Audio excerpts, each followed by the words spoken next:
Jadi saya langsung tampilkan sesuai bukunya nanti ya. Insya Allah bukunya besok sudah bisa diambil, nanti saya beritahu ya.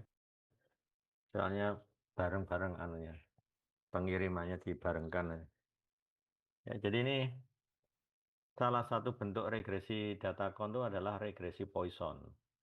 Nah, ada perbedaan antara regresi Poisson dengan distribusi Poisson. Kalau distribusi Poisson, parameternya tidak bergantung pada variabel prediktor X. Jadi dianggap konstan. Nah, itu bedanya. Nah, kalau regresi Poisson, parameternya dalam hal ini bergantung pada variabel prediktor X. Sehingga dikenal dengan nama regresi Poisson. Ya, secara umum, fungsinya dinyatakan seperti persamaan 2.1 ini. 2.1. Nah, ya, di sini ada yang disebut fungsi link. Fungsi linknya itu adalah berbentuk fungsi log. Jadi log. Ya. Jadi G mu I itu len dari mu I. Nah, len dari mu I. Berarti kalau ini saya ganti len mu I, berarti mu I-nya itu eksponen dari eta I. Eta I ini adalah fungsi linier dalam parameter, juga dalam variabel prediktor. Secara umum ini kalau ditulis dalam bentuk matrik adalah XI kali beta. XI kali beta, di mana isinya XI itu 1 yang mewakili intercept, kemudian XI1, XI2, sampai XIP. Jadi variabel prediktornya di sini sebanyak P. Ya, ini yang dilambangkan dengan eta I. Eta I. Jadi apa nanti kalau kita ganti fungsi linknya dengan len mu I, jadi mu I-nya sama dengan eksponen dari eta I. Nah, kenapa menggunakan fungsi link log? Karena namanya data con itu kan menyatakan banyaknya. Nggak mungkin banyaknya itu negatif. Sehingga menggunakan fungsi eksponen. Jadi kalau len mu I sama dengan eta I, berarti mu I-nya kan eksponen dari eta I. Ya kan? Nah, eksponen dari eta I ini nggak peduli eta I-nya negatif atau positif atau nol, pasti nilainya positif. Karena merupakan fungsi eksponen. Nilainya dijamin positif. Nah, itu alasannya menggunakan fungsi link logaritma. Gitu ya. Nah, apa kaitannya dengan apa namanya distribusi Poisson? Nanti akan kita lihat kalau dinyatakan dalam bentuk variabel respon Y. Ya, jadi mu I itu sebenarnya ada hubungannya dengan Y. Coba siapa yang tahu mu I itu hubungannya dengan Y itu apa? Jadi nanti Y-nya jadi YI gitu ya. Apa hubungannya mu I dengan YI? Ya, jadi mu I itu adalah ekspektasinya YI. Ingat konsep regresi itu adalah menduga rata-rata YI atau menduga ekspektasi YI. Nah, ekspektasi YI-nya dalam ini adalah mu I. Nah, itu hubungannya. Ya. Jadi mu I itu adalah min. Nah, ya, min atau rata-rata atau ekspektasi dari variabel respon pengamatan ke I yang dilambangkan dengan YI. Nah, jadi mu I-nya itu adalah ekspektasi YI kalau ditulis dengan bahasa simbol gitu. Nah, ini ditulis dengan pernyataan seperti ini. Nilai min dari variabel respon pengamatan ke I. Ya, ini mu I. Beta 0 intercept, beta 1 sampai beta P ini adalah parameter slope yang berhubungan dengan X. Yang berhubungan dengan X1 namanya beta 1. Ini yang X2 beta 2 sampai XP beta P. XIJ adalah nilai variabel prediktor ke J, pengamatan ke I. Kalau nulis yang benar itu seperti ini. Ini kalau nulis proposal, naskah skripsi, seperti ini. Bukan beta 0.2, XIJ.2, variabel prediktor X. Gitu. Salah, harus X, I, dan J-nya harus bunyi. I itu pengamatan ke I, J itu adalah variabel prediktor ke J. Jadi kalau nulis lengkap seperti ini ya. Nah, secara beruntun dari persamaan 21 saya bisa dapatkan ini. Ya, ya kan? Dari mana asalnya eksponen tadi? Ya, ketika fungsi linknya ini saya ganti len. Len mu i sama dengan ini. Ya kan? Ini kalau saya tulis dengan notasi sigma kan jadi begini. Beta 0 plus sigma J1 sampai P, ya kan? J1 sampai P, beta J X I J. Jadi ini itu adalah bentuk ringkas dari ini. Dari ini atau eta I. Ya, jadi persamaan dua ini diperoleh dari 2,1. Tinggal menyatakan fungsi linknya ya.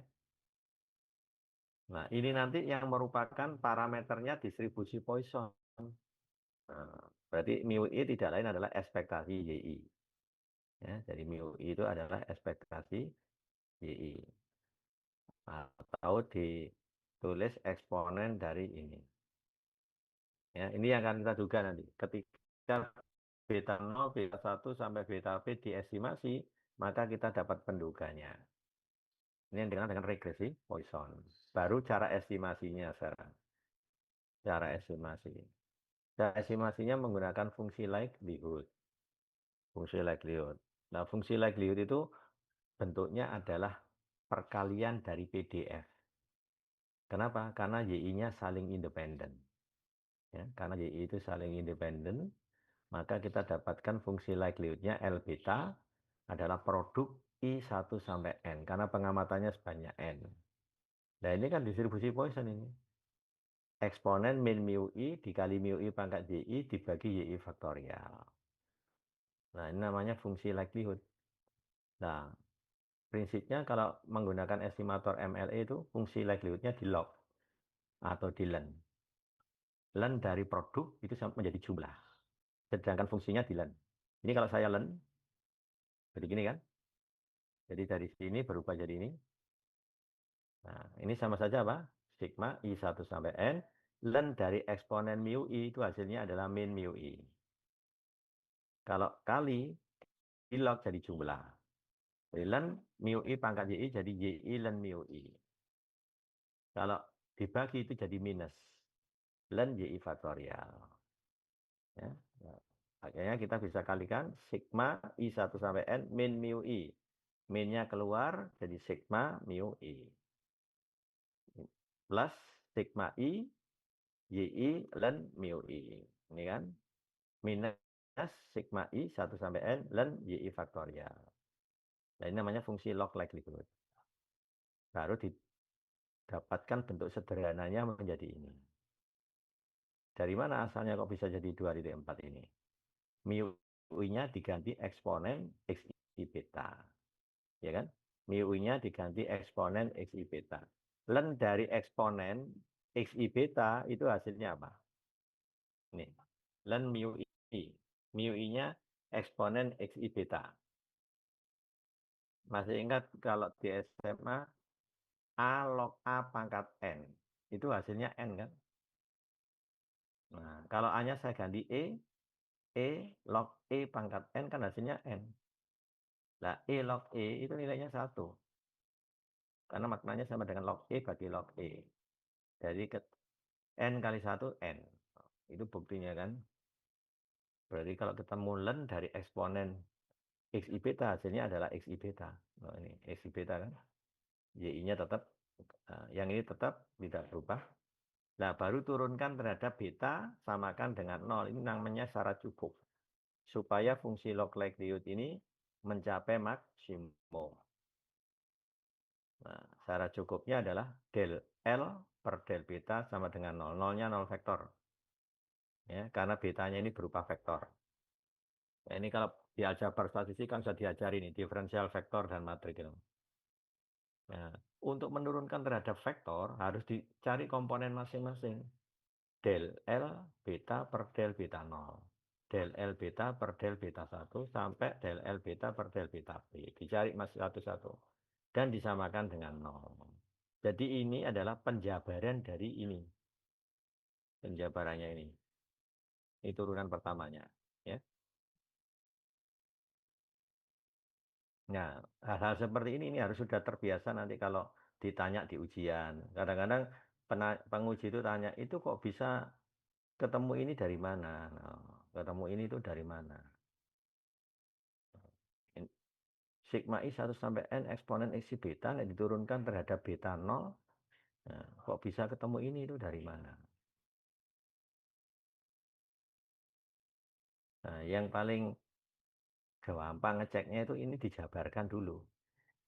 Eksponen XI beta itu nanti dijabarkan kan beta 0 plus beta 1 XI 1 plus beta 2 XI 2 plus titik 3 beta P XI P kan. Nah, karena diturunkan terhadap beta 0, eksponen pangkat beta 0 diturunkan terhadap beta 0 kan berarti turunannya beta 0 kan 1 dikali fungsi eksponennya sendiri.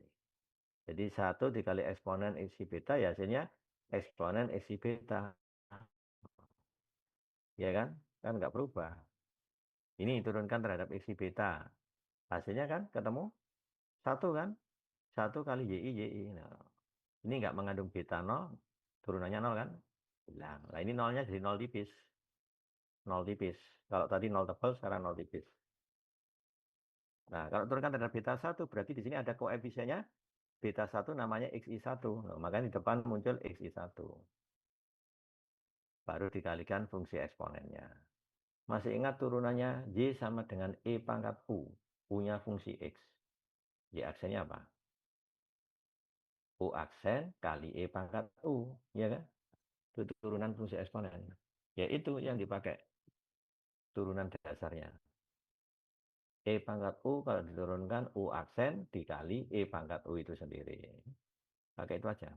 Nah, secara sama ini diturunkan terhadap beta 0, berarti hasilnya di sini adalah, terhadap beta 1, hasilnya adalah XI1 nanti.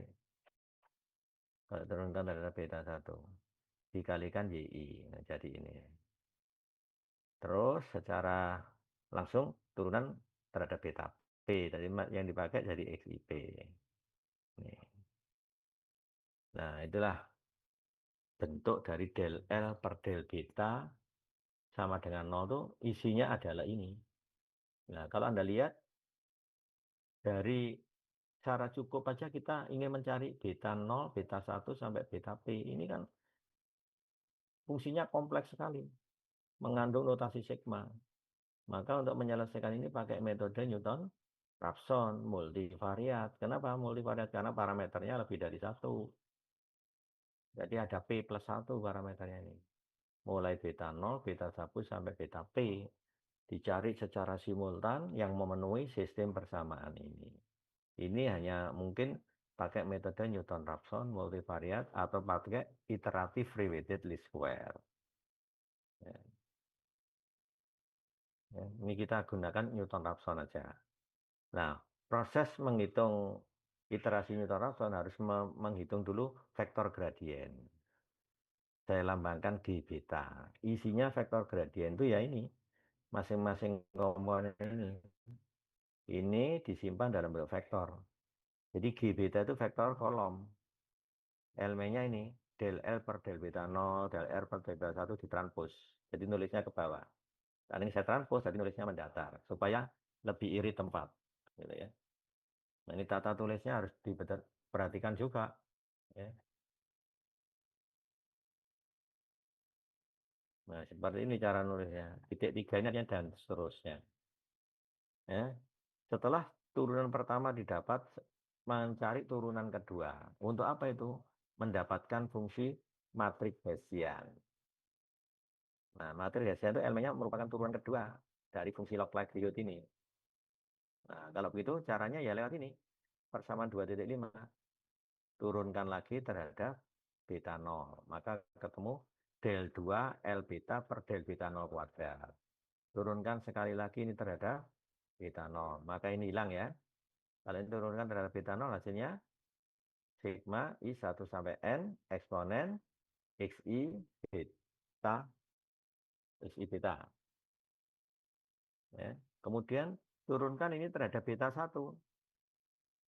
Del L per del beta 0 turunkan lagi tapi terhadap beta 1. Berarti ini turunkan terhadap beta 1. Maka yang muncul apa? Sigma I 1 sampai N apa? XI1 dikali eksponen XI beta.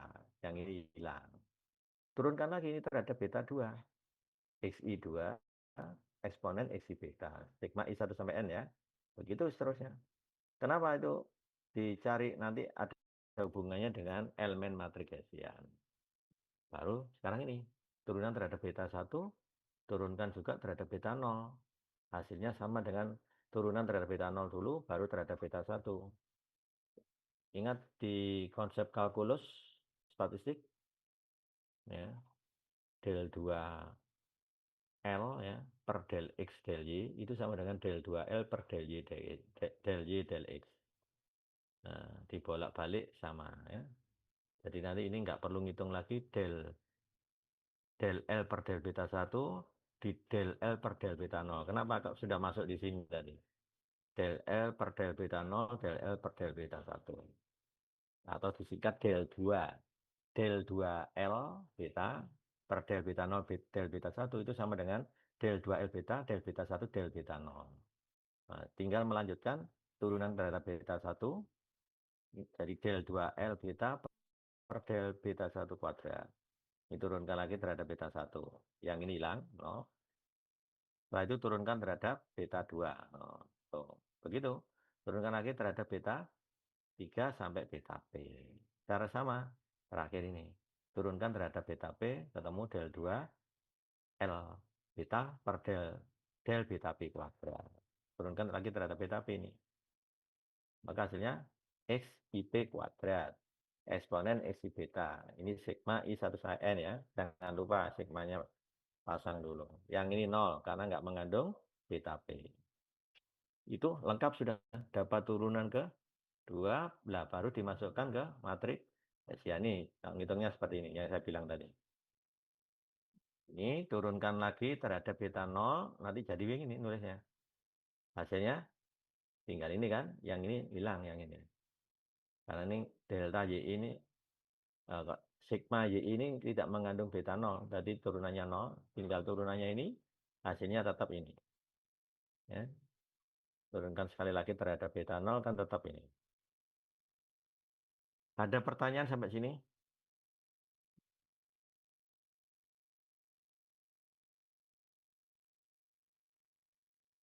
Ya. Nanti kalau Anda ujian proposal atau ujian skripsi, itu dasar teori tentang regresi itu digunakan. Di mana itu cara ngitungnya itu? Nah, itu harus bisa jelaskan. Oh, ini Pak, maksudnya ini Bu. Nah, jelaskan. Ya.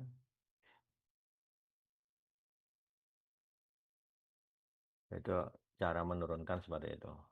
Ya, pakai rumus turunan fungsi eksponen dulu. Y sama dengan E pangkat U.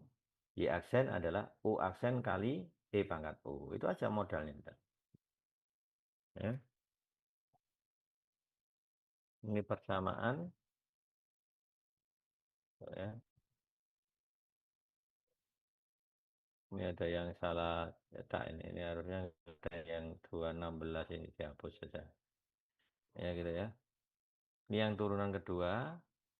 Ini masuk persamaan 2,7 harusnya ya. 2,7-nya sudah ada di sini. Berarti nggak usah dikasih nomor lah. Dihapus saja nanti. Yang 2,16 ini menyelip ini ya. Nah ini disimpan dalam bentuk matriks namanya matriks Hessian. Nah ini matriks Hessiannya. Matriks Hessian. Nah del 2L per del beta 0 kuadrat taruh sini. Ini nggak boleh diacak loh ya. Jadi programnya nanti otomatis bisa menyesuaikan mengikuti ini. Sekali ini diacak berubah nanti, berubah total. Karena nanti hubungan dengan apa? Varian. Varian estimatornya. Hubungannya dengan matriks Hessian ini. Jadi misalnya varian beta 0 topi itu dari mana? Dari elemen diagonal utama. Varian beta 1 topi dari sini. Nah, ada hubungannya dengan ini. Nah, ini kan sudah ada nilainya berupa sigma-sigma ini tadi. Oh, sigma-sigma kayak gini. Ya kan? Ini sama dengan nolnya dihapus ini. Ini masih lupa belum ke edit ya. Sambil jalan ya.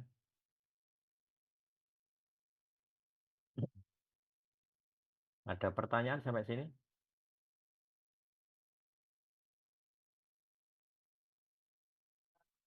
Belum. Ya. Ini supaya saya nanti sekaligus mengedit bab 2.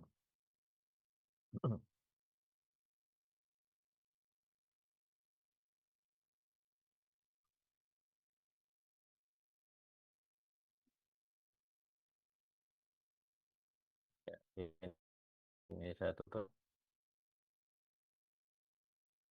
Banyak statistiknya masuk. Nah ini ya, 23, 24, 26. Nah yang ini saya hapus saja. Posisi di ini.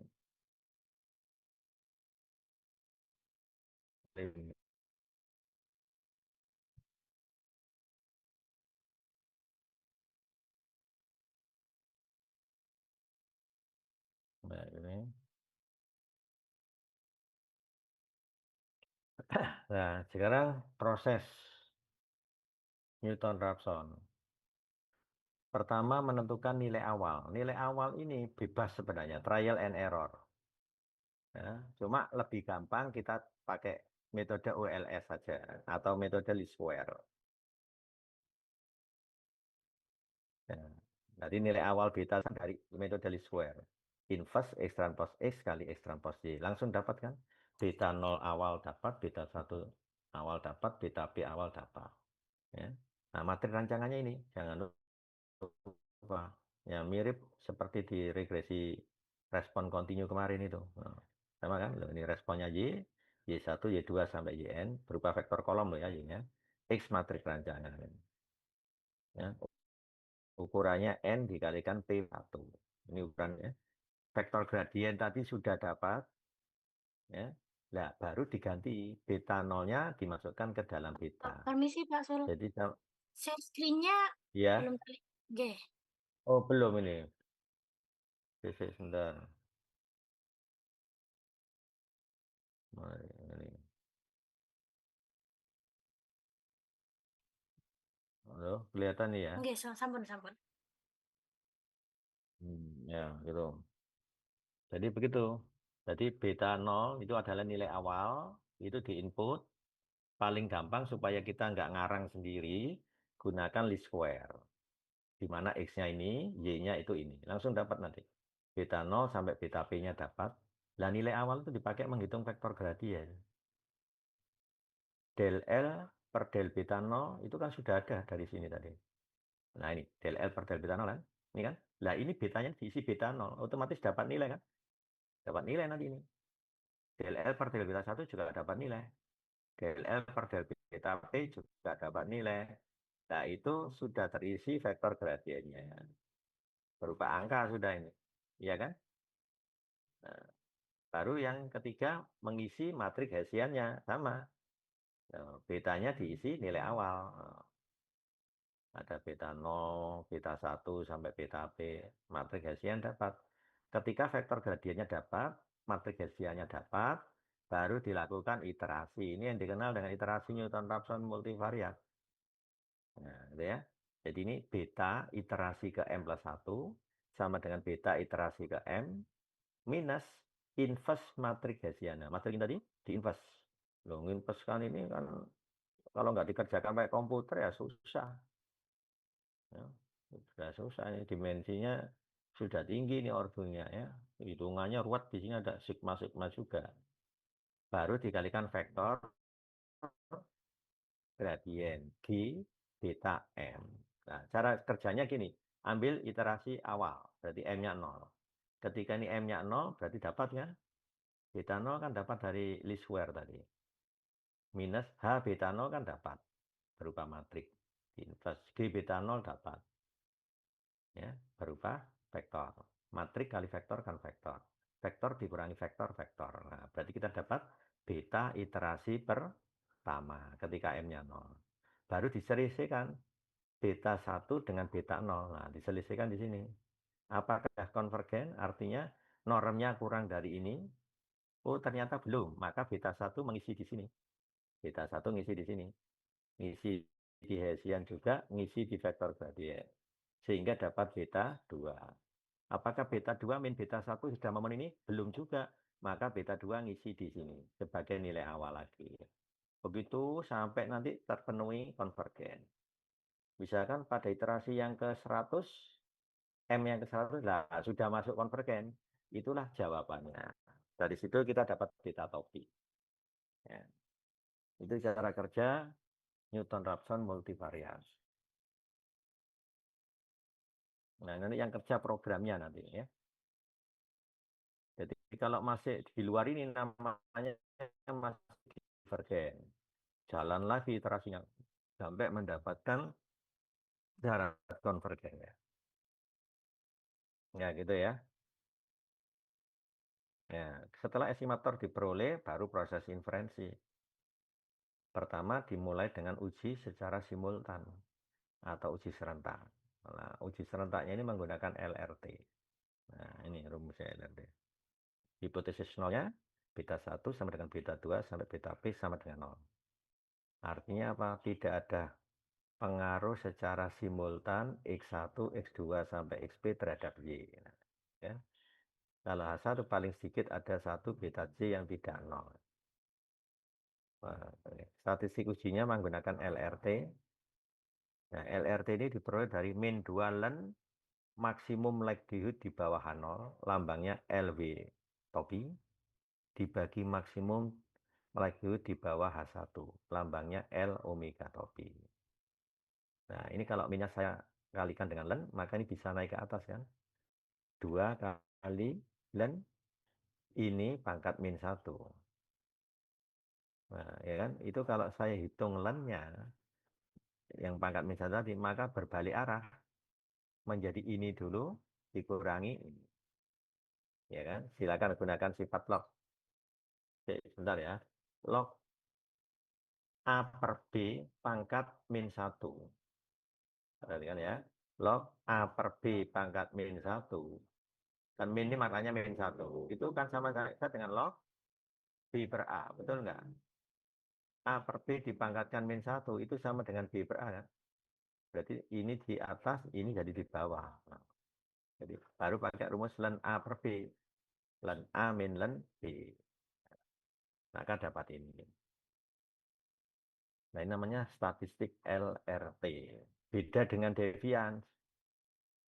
Ini ada loh tugas akhirnya dari perguruan tinggi luar, Pak cek loh, ini bukan LRT namanya devian ini loh, nggak bisa bedakan antara devian sama LRT. Beda penghitungannya. Ya. Akhirnya saya betulkan itu. Ada itu.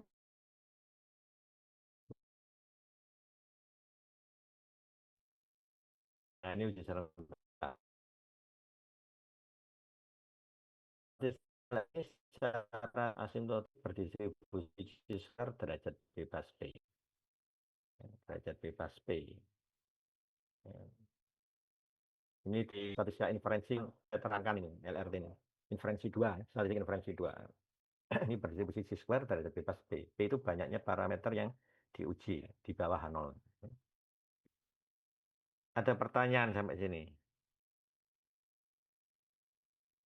Nah, sekarang yang menjadi pertanyaan, dari mana mendapatkan len maksimum likelihood di bawah H1? Dan len maksimum likelihood di bawah H0. Ingat ya, kalau omega itu di bawah H1, kalau yang ini di bawah H0. Ini kemarin ujian. Nah, tapi kalau nggak tahu maksudnya ya nggak bisa jawab.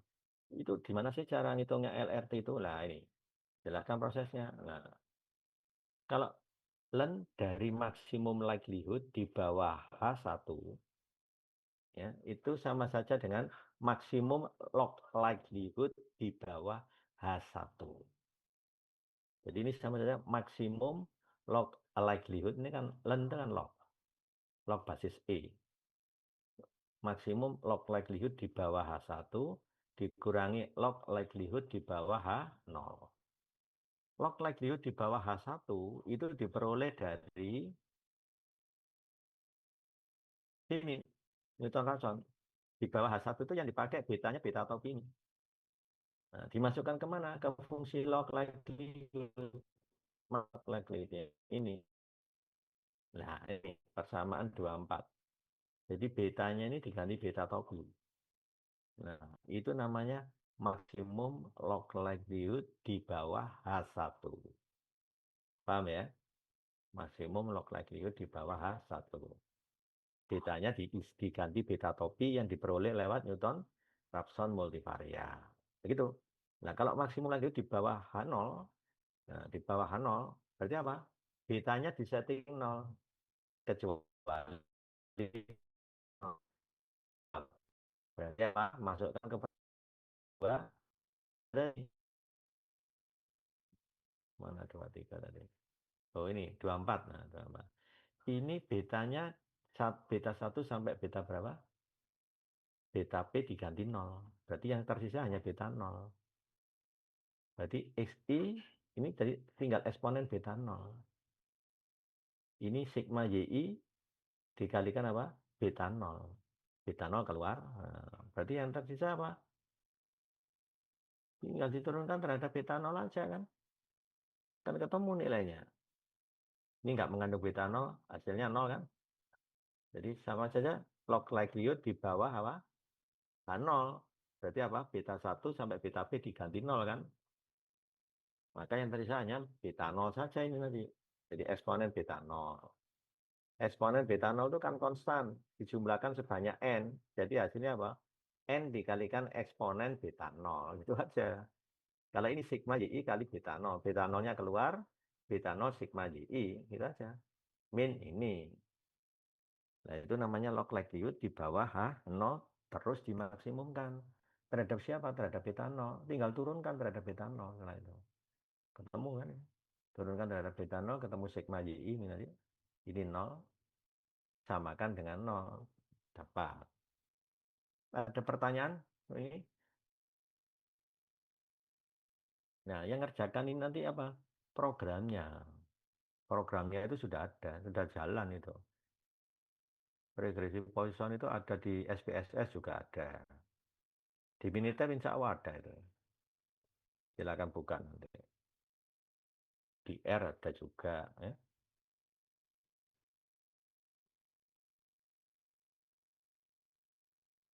Oh ya, saya lupa ya. Saya pernah bimbing ini. Regresi Poisson data panel. Punya Friska. Baru ingat ini. Ini yang kerja di OJK Jakarta. Itu kakak tingkat angkatan lama itu. Friska namanya, anak Medan. Dia tak kasih teori itu. Programnya waktu itu buat bantu Pak Toha. Pakai S plus dulu buatnya. Saya masih nyimpan itu hasilnya. Friska itu bisa diangkat sebagai topik skripsi juga itu. Tapi penerapannya di data panel. Kalau ini kan data cross section. Ya, data panel tinggal nambah I sama T. Jadi ada I, ada T. Y-nya jadi YIT. Ya. Ini pakai mu I tetap. X-nya jadi XIT nanti. Itu aja bedanya. X-nya jadi XIT. Cara kerjanya mirip.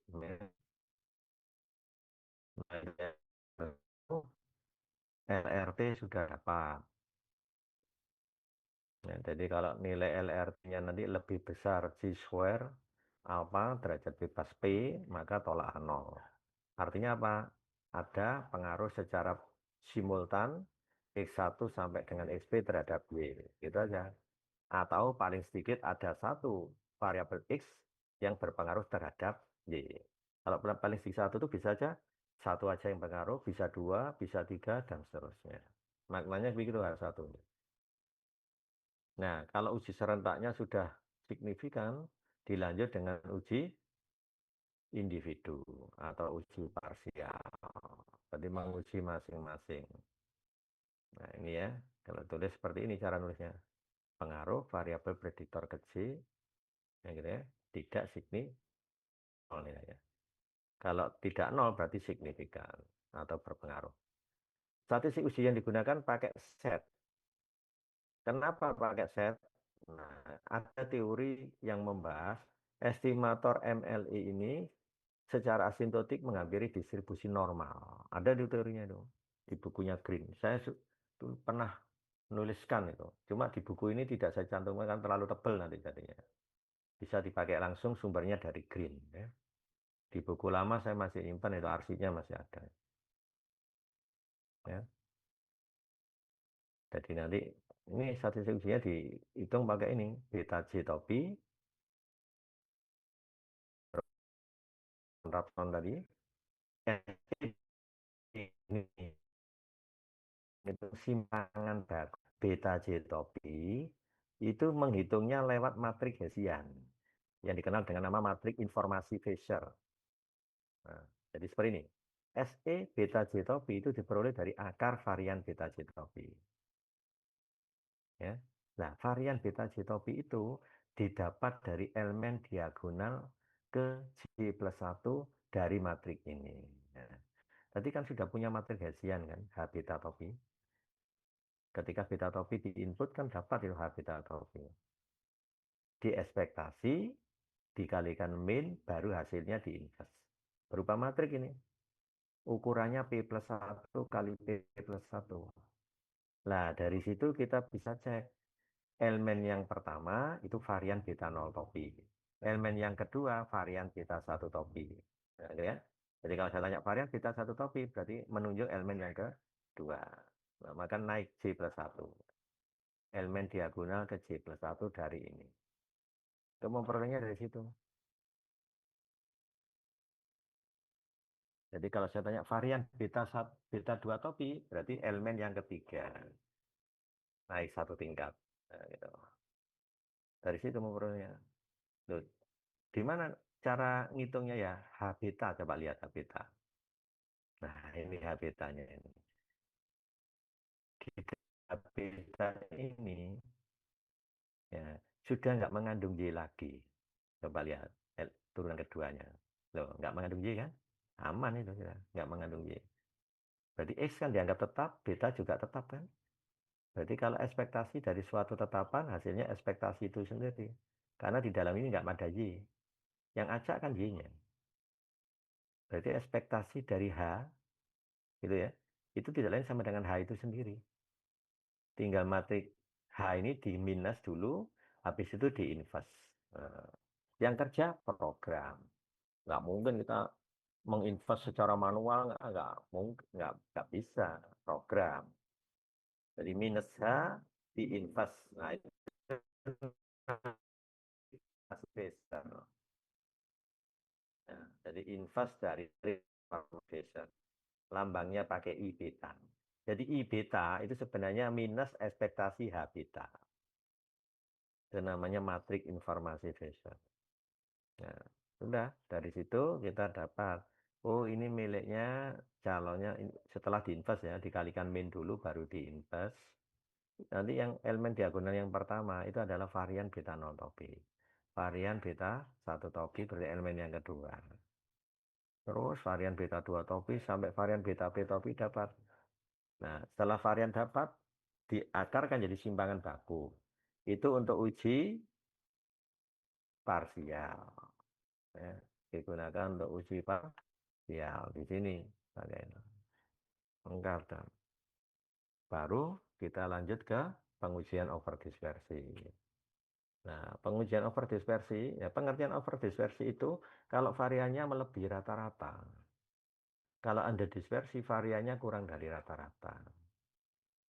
Nah, ada istilah equidispersi, berarti sama. Kalau equidispersi berarti varian sama dengan rata-rata. Distribusi Poisson itu rata-rata dan variannya sama, yaitu sebesar mu. Maka kalau terjadi tidak sama, bisa terjadi lebih besar, bisa terjadi lebih. Kalau ini terjadi, maka namanya terkonversi. Ini overconversi. Sedangkan kondisi di mana data variabel respon menunjukkan nilai variasi lebih kecil dari nilai rata-rata atau ini disebut underdispersi. Tapi overdispersi. Umumnya yang sering terjadi itu ini, overdispersi ini. ketika ini terjadi, maka kita tidak bisa menggunakan pendekatan regresi Poisson. Bisa menggunakan regresi binomial negatif atau menggunakan regresi generalized Poisson. Itu cara ngatasinnya. Nah, pengujian overdispersi itu ada statistiknya di sini. Nah, ini statistiknya. Di sini saya kenalkan dua cara. Pakai devian residual, yang kedua pakai percent.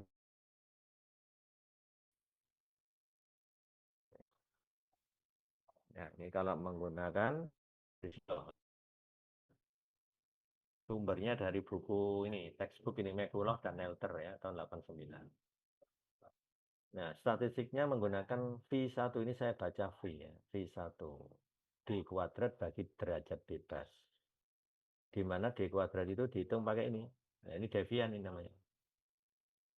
Devian.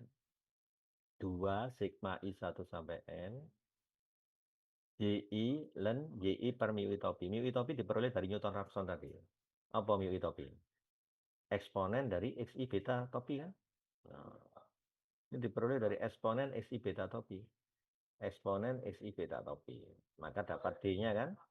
D kuadrat dapat dibagi derajat bebasnya N min P min 1. Nah, kalau nilai V1 nanti ya, apa namanya, lebih besar dari C square, ya, C square, maka terjadi overdispersi. Ya. Ini yang dikenal dengan metodenya pakai devian residual. Yang kedua, menggunakan persen C square berarti V2. Menggunakan C square per derajat bebas. Lihat, derajat bebasnya sama, yang beda pembilangnya. Yang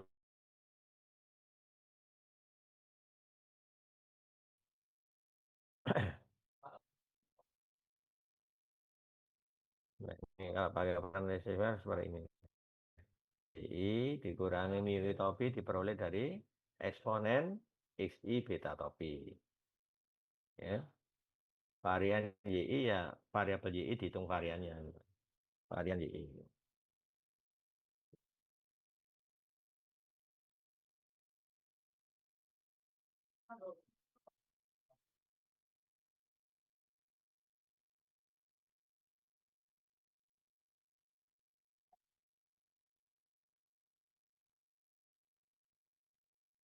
Nah, itu ya.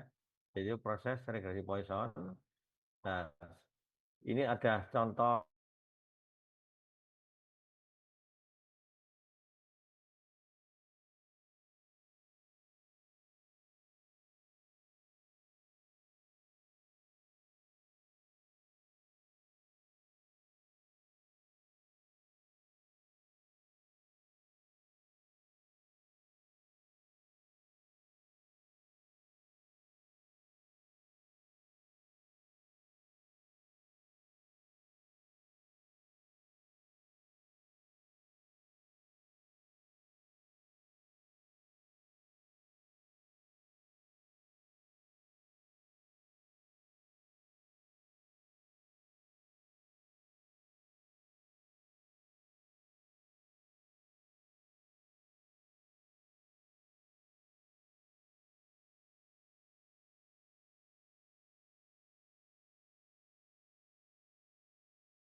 sinyalnya mentah lagi.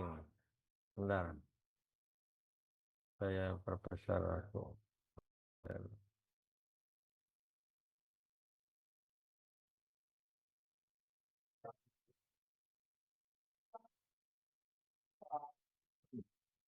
Ya. Jadi nanti untuk membandingkan dengan regresi binomial negatif atau regresi generalized Poisson, kita bisa menggunakan apa namanya kriteria kebaikannya pakai AIC, AICC, bisa RMSE, ya bisa MAPE. Nah, jadi tergantung alat yang digunakan. Itu yang kemarin dipakai siapa namanya Aulia, Aulia itu menggunakan 3. AIC, AICC sama RMSE kalau nggak salah. Coba yang punyanya tuh saya. Tapi dia dibandingkan dengan GWNBR. Ya, itu kalau nggak salah di sini. Bentar. Kripto, bank spasial, ya.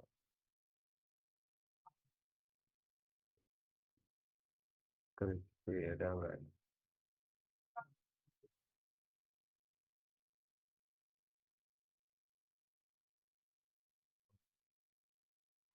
Ya, ini Aulia Ramadhani namanya. Nah, ini ada PPT-nya ini. Coba saya tayangkan PPT-nya ya. Ini saya stop share dulu.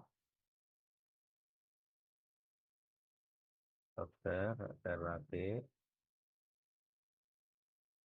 Ini saya tayangkan PPT-nya aja. Ini ya. Ini yang kemarin sudah maju ujian, sudah lulus ini. Ya. Pemodelan banyaknya penduduk miskin di Jawa Timur ini. Provinsi Jawa Timur menggunakan GWNBR. Ya. Ini introduction-nya nanti. Nah, ini kalau mau ini buat topik ngambil ini introduction-nya. Kenapa penting memiliki ini sumber-sumber yang mendukung itu apa ini penting karena terkait dengan program pemerintah yang terdalam CGS lah, kaitkan dengan begitu. Nah, kemudian jurnal pendukungnya, nah, masukkan juga biar wah. Nah, ini langsung ini aja. Ini membandingkan tiga metode ini, regresi binomial negatif dan GWNBR. Ya. Nah, ini ada VIF juga untuk melihat apakah analisiknya ini ada multikolonialitas diuji pakai VIF. Ya, harapannya tidak ada multikolonialitas supaya menginterpretkan satu persatu pengaruhnya X1 terhadap Y bila X yang lain tetap. Tujuannya VIF itu untuk itu, multikolonialitas itu ya. Kalau terjadi multikolonialitas kita tidak bisa menginterpretasikan secara parsial. Ya. Nah, ringnya tadi ini kan dia aja penghitungan over dispersinya. Ya, ini yang negatif binomial nih ringkas ya. Itu. Nah, nanti langsung hasilnya itu ada di pembahasan ya. Nah, ini kenapa dia menggunakan uji Moran sama Bresbagan karena dia dibawa ke spasial. GWNBR namanya. Maka perlu uji itu ya. Ada uji Moran dan Bresbagan.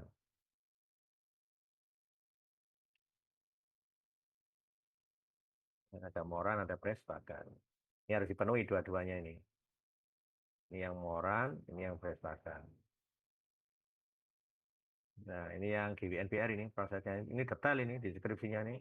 Ini kemarin malah filenya mau diminta, saya nggak perbolehkan. Kalau minta PDF-nya nggak apa-apa. Ini ada salah satu penguji yang mau minta ini.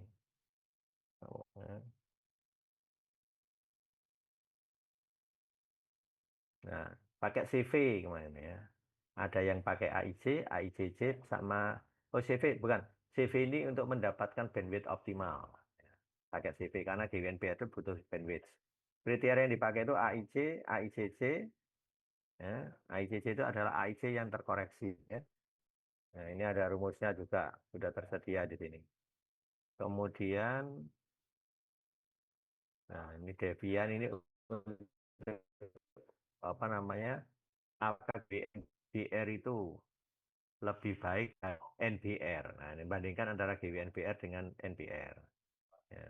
Kemudian ada di GWNBR itu juga ada uji serentak pakai LRT, juga ada uji individu yang mirip mirip dengan tadi. Nah ini ya, kan mirip pakai set juga. Ya. Ini softwarenya menggunakan R ini.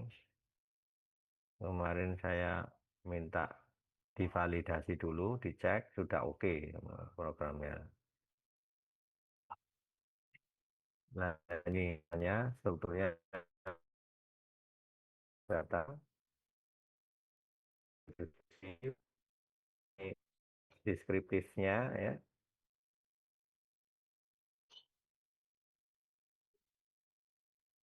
Nah, ini kesimpulannya ini yang menggunakan regresi Poisson ini. Yang regresi Poisson. Nah, seperti ini tampilannya. Ini nilai estimatornya.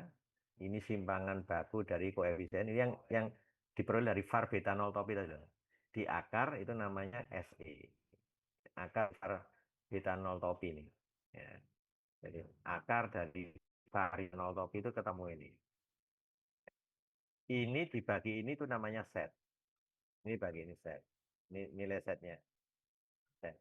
Set ini dihitung p-value-nya kecil kan. P-value-nya makin kecil makin tolakan nol. Ternyata apa? Semua variabelnya itu adalah signifikan, berpengaruh semuanya. Ini yang menggunakan regresi Poisson. Tampilannya seperti ini. Yang beta 0 topi, beta 1 topi X1, beta 2 topi X2, sampai beta 6 topi, ya kan, X6. Ya, seperti itu.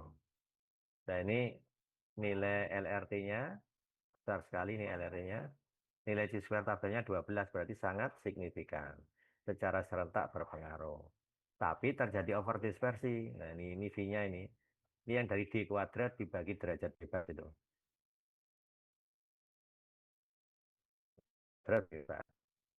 Jadi kalau ya, lalu terjadi overdispersi. Nah, ini penjelasannya gini ya.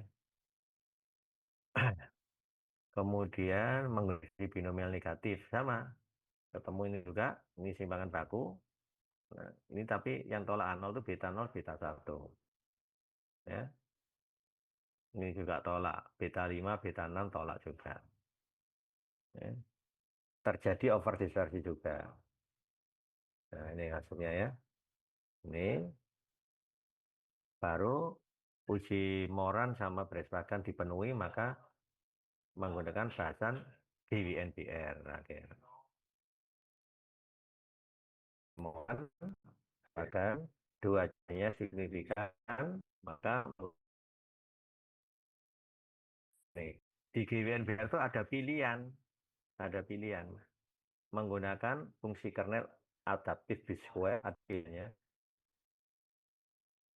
ada yang adaptif Gaussian, ada fixed B-square. Kalau fixed itu berarti nilainya tunggal, ya.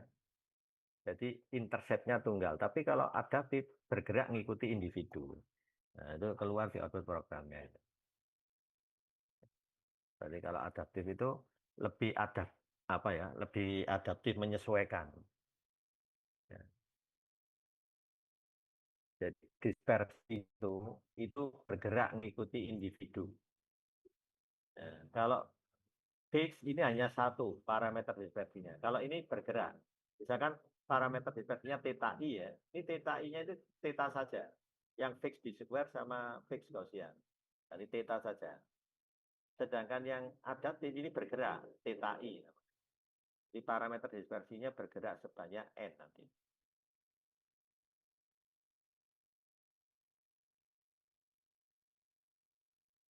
Ya, ini hasilnya. Terus uji kepasan model, fit model test. Ya.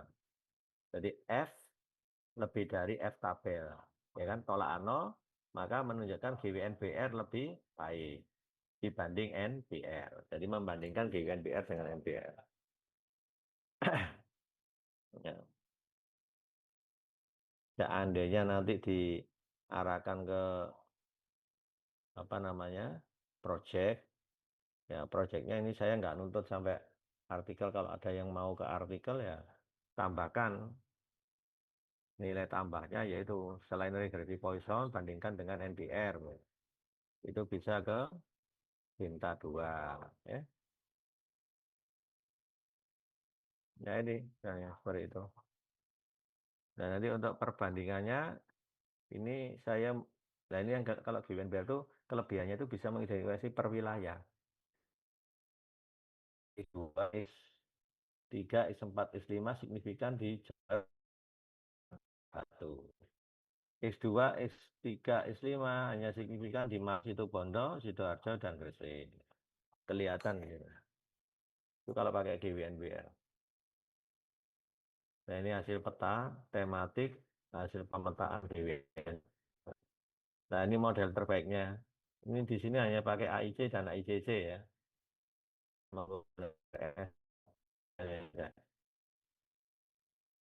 Regresi Poisson AIC-nya ini yang GWNBR. Ini yang negatif binomial regression. Jalan. Ya itu. Ini yang diambil di Kabupaten Sampang. Ini hasilnya ya. Per wilayah kan. Ngambil kan ada 38 kabupaten kota, ini yang dipilih yang Sampang. Hasil estimasi di Sampang ini. Nanti kalau misalkan Madiun beda lagi nih. Trenggalek beda lagi betanya. Nah, itulah kalau pakai GWNBR. Lebih menjelaskan ke realita di lapangan ya. Ini peta tematiknya tutup ya.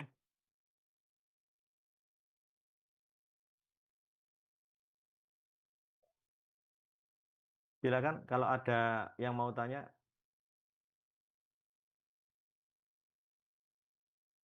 Untuk regresi Poisson.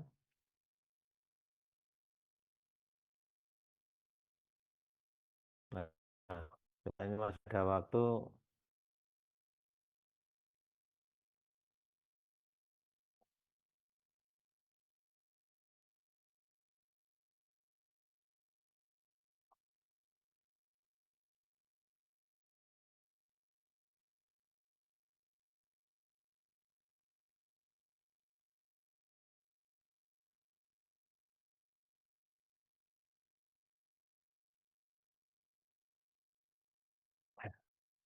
Pak, regresi binomial negatif mengatasi over dispersia ya.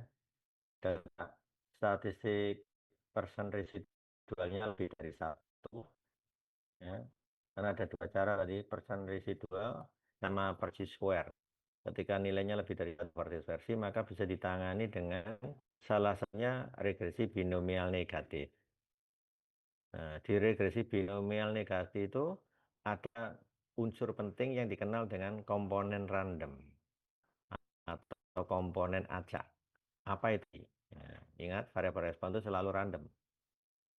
Ya, jadi variabel YI pada regresi binomial negatif, saya singkat BN, ya, regresi binomial negatif, asumsikan berdisi binomial negatif yang merupakan distribusi campur Poisson. Skripsinya ini sudah saya buktikan dari pohon gamma saya menghasilkan distribusi bin negatif. Itu menjelaskan di skripsi lengkap kalau mau nulis. Distribusi kepadatan peluang distribusi binomial negatif ya, langsung saya akan aja. Jadi nilai Y-nya di sini ya, karena takon ya 0, 1, 2 dan seterusnya. Nah, prinsipnya sama, ekspektasi Y itu dengan mu I. Mu I-nya ini pakai fungsi sama dengan Poisson. Sehingga mu I-nya eksponen X beta.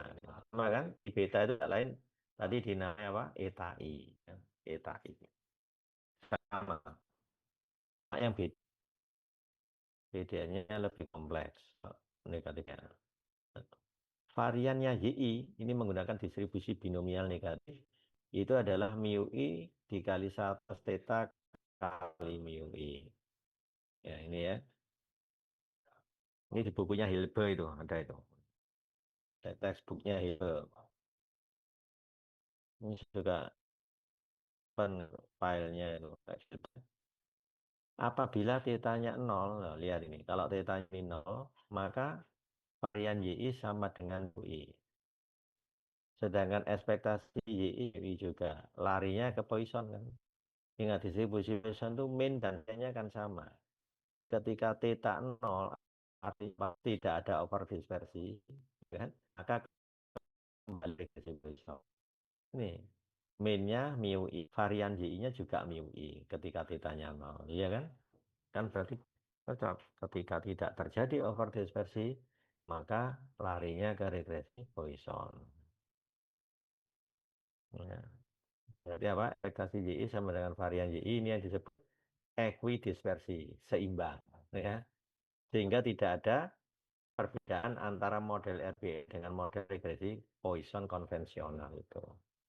Tidak ada perbedaan kalau theta 0. Nah, ketika theta-nya positif, maka terjadi varian lebih dari rata-rata, menunjukkan versi apa RBA mengakomodasi kasus dispersi. Kalau theta-nya negatif, ya, Screen-nya belum. atau Eh, ya,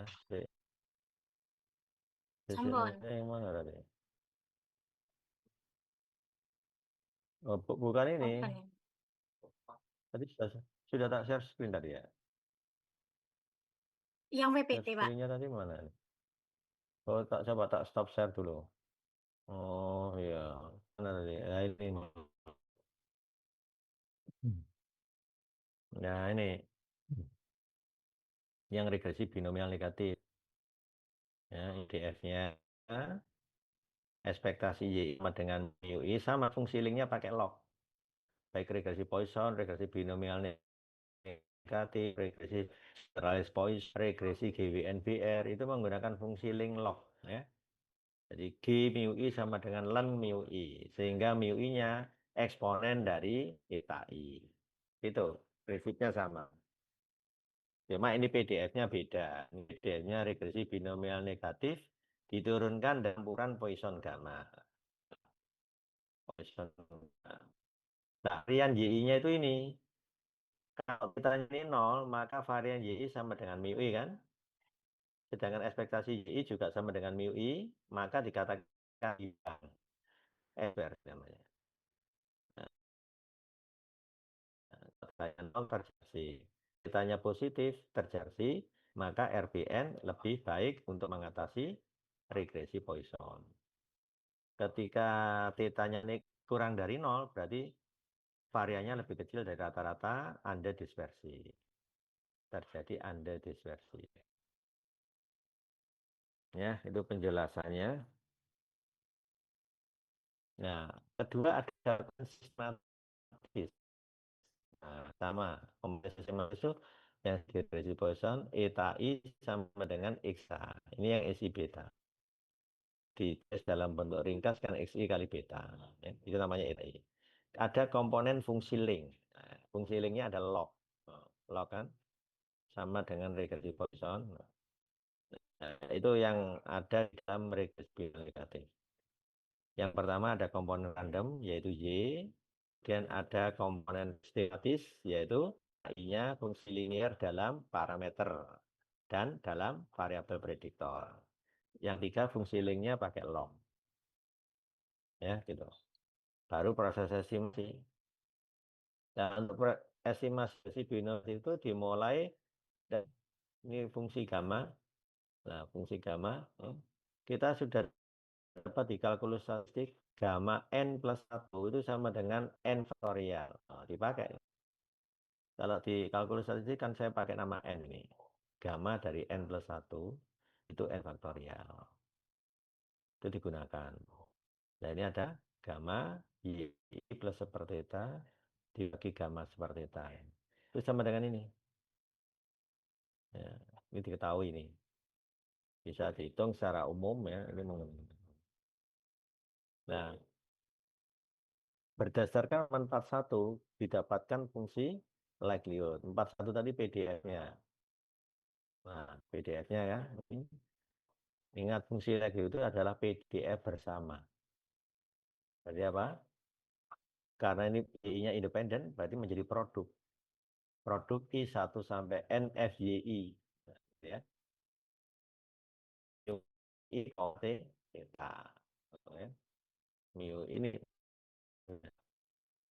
produk kan. Nah, I1 sampai N dari ini. Ini yang hasil dari itu tadi. Dengan mengganti komponen ini diganti produk ini.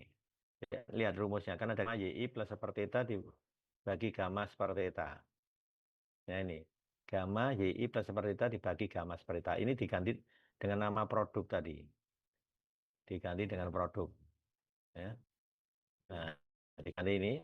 Maka masuk ke dalam persamaan patu jadi ini. Nah, mulai ini mu i-nya jangan lupa eksponen xi beta. Mu i-nya. Baru kita log. Ya. Kalau ini saya log, produknya berubah jadi sigma. Sigma itu sampai N. Ya. Ya, berubah jadi sigma. Ini. Nah, ini saya pakai pemisalan. Kalau nggak pakai begini, nggak cukup ini, terlalu panjang. Nah, cara ngakali, beri nama CI itu digantikan oleh ini. Nah, ini teknik saya menyajikan tulis. Ada yang nggak pakai cara tulis panjang, akhirnya nggak bagus, tambah membingungkan. Kalau ini kan langsung kita 1 sampai N di dalamnya ini CI-nya itu menggantikan ini. Diperoleh dari mana? Dari log produk berubah jadi sigma. Nah, ini ada plugin. Produk ini kalau umpama ya kan sigma dan ini kan yang dikurung kurawal ini saya len. Nah, len dari ini ditambah lennya ini tambah lennya ini tambah lennya ini kan gitu kan. Nanti jadi komponen ini. Tulis. Jadi komponen ini. Di mana CI-nya itu ini. Ini ada prosesnya itu.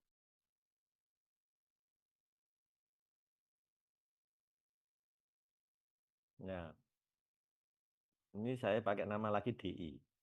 DI menggantikan ini. Saya kalau nggak ditulis begini nggak cukup ini. Saya berusaha menampilkan satu garis ini kelihatan semua, cuma ada yang masih harus digantikan DI-nya itu ini. Ya gitu ya. L, beta, koma, theta. Nah, sampai ketemu bentuk sederhana dari log likely. Ini paling sederhana sudah 4 titik. Nah, dengan DI-nya itu ini. Ingat, tetanya nggak bergerak ya. Dalam regresi binomial negatif itu tetanya hanya 1. Tapi kalau GWNBR ini bergerak dari theta I di parameter yang masing-masing. Selain beta ada theta I, gitu ya. Itu bedanya. Betanya juga bergerak mengikuti lokasi. Namanya beta UI, VI kalau GWNBR. Ya, gitu. Secara cukup sama del L per del beta 0, nolnya vektor. Del L per del theta 0, nolnya tipis skalar. Karena tetanya skalar. Parameter skalar. Sudah, baru proses turunan. Kok ini cara kerjanya. Turunkan terhadap beta 0 dulu. Apa? Nah, jadi ini turunkan terhadap beta 0. Kalau tidak beta 0 ini muncul di mana? Di sini. Ini ada beta 0. Ya kan? Setelah dijabarkan. Kemudian di dalam D ini juga ada beta 0. Nah ini. Dan turunkan. Nanti hasilnya kalau diselesaikan ketemu ini. Ini harus sama dengan 0. Sama dengan 0. Kemudian turunkan terhadap beta 1. Kalau ya, ini sudah ketemu polanya nanti gampang, tinggal ngeruntut saja.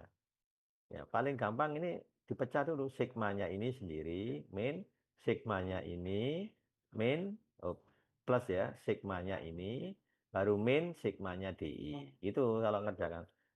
Tak suruh jabarkan satu-satu itu dulu. Baru nanti kelihatan yang mengandung betanol mana. Oh, ada di sini sama di DI. Yang ini nanti nol, nggak mengandung betanol. Ini nol. Nah, nanti hasilnya nggak diketik ini. Ya. Secara sama terhadap beta 1 loh. Polanya kan mirip loh. Kalau beta 1 berarti ada XI1 loh. Ini ada 1 itu asalnya beta 0 kan koefisiennya kan 1. Makanya 1 kali YI CI. Kalau terhadap beta 1 koefisiennya XI1. Kan pasangannya beta 1. Tinggal masangkan aja. Yang lain mirip. Nah, mirip. Cuma ini nanti berubah ada tambahan XI1. Ya, kalau terhadap beta 2 nanti ada XI2. Ini ada XI2. Gitu aja polanya. Ini ada XI2. Gitu. Secara umum terhadap beta P, nah, jadi XIP, ini ada XIP. Ngikuti ya. Tuh, jadi bentuknya seperti ini. Terhadap beta sekarang ini. Nah, semua disamakan dengan 0. Ya. Nah, ini kan turunan kedua. Ya, dari turunan kedua dapat.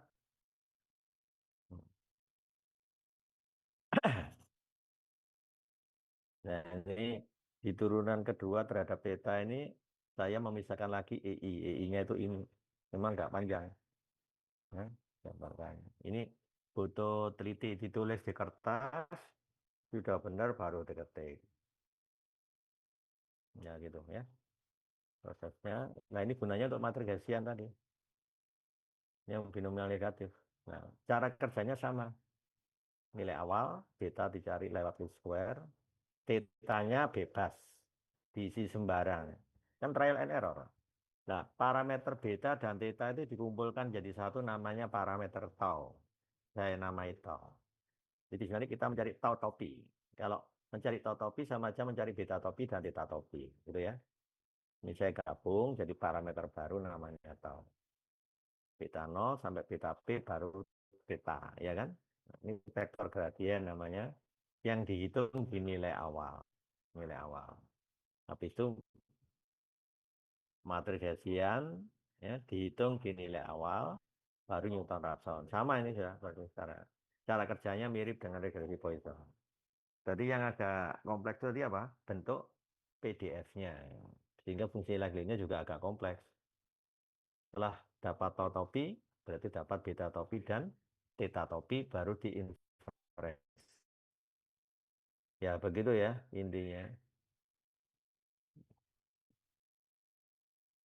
Ya seperti itu. Ada pertanyaan sampai sini?